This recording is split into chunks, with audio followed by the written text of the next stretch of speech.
સુરત મહાનગરપાલિકા દ્વારા પાણીના મીટરો તો મુકાયા છે, પરંતુ તે મીટરો દ્વારા લોકોને બિલ આપવામાં લાપરવાહી કહો કે બેદરકારી દાખવાતી હોય તેમ લાગે છે।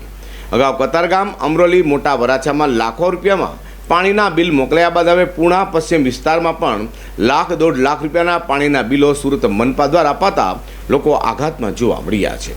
સુરત મહાનગરપાલિકાનું તંત્ર હાલ બેદરકાર બની ગયું હોય તેમ લાગે છે, કારણ કે લોકોને હાલાકી પડે અથવા તો લોકો આઘાતમાં જાય તેવું કામ થતું હોય તેવા આક્ષેપો કરાય છે। તો વાત કરીએ છીએ પાણીના બિલની પાલિકા તંત્ર તદ્દન બેદરકારી સાથે કામગીરી કરતો હોય તેમ લાગે છે।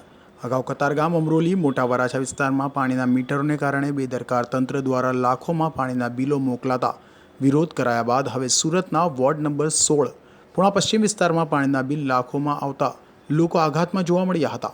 વાત એમ છે કે સુરતના પૂણા પશ્ચિમ વોર્ડ નંબર 16ના સત્યમ એપાર્ટમેન્ટ અને આકાશગંગા એપાર્ટમેન્ટમાં એક સાથે લાખ-દોઢ લાખના પાણીના બિલો સુરત મહાનગરપાલિકા દ્વારા મોકલી અપાતા લોકોમાં રોષ જોવા મળ્યો હતો।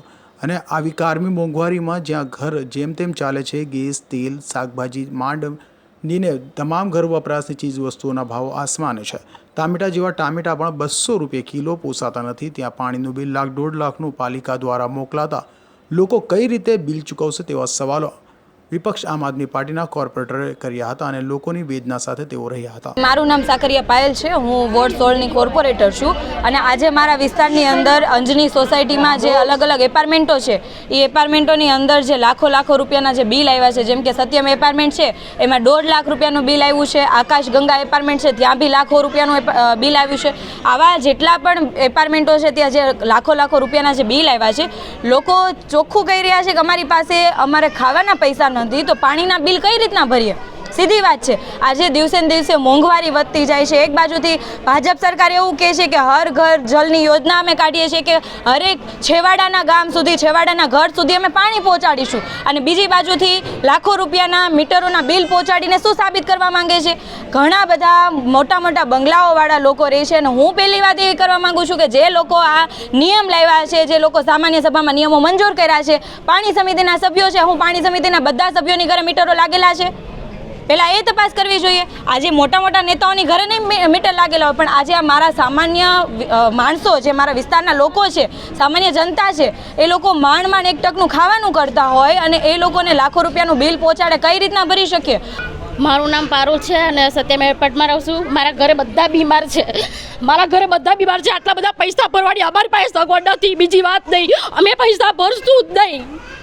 અમારી ઘરે બધા બીમાર, મારા ઘરવાળાને કેન્સરનું છે, મારા સસરા પણ ગલ્લા પર ઘર હાલે છે મારું, અને મારી સાસુ પણ બીમાર છે, ઘરે પાણી આવતું નથી અને કપડાં વાસણ બધું અત્યારે પડ્યું છે। પાણી આવે ખાલી પીવાનું પાણી ભરાય છે, બીજું કોઈ ભરાતું નથી। અમે પૈસા ભરશું જ નહીં।